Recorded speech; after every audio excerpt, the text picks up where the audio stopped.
For the given definition of the function f of x equal to ax, this implies that f of f can be simplified as follows.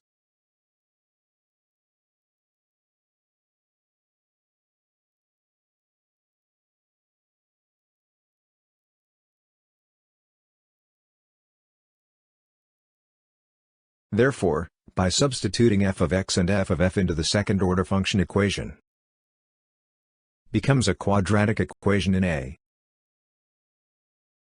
for x not equal to 0.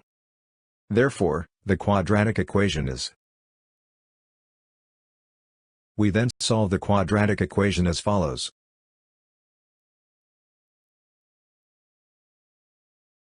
Therefore the value of A is 1, or equal to minus 1 over 4.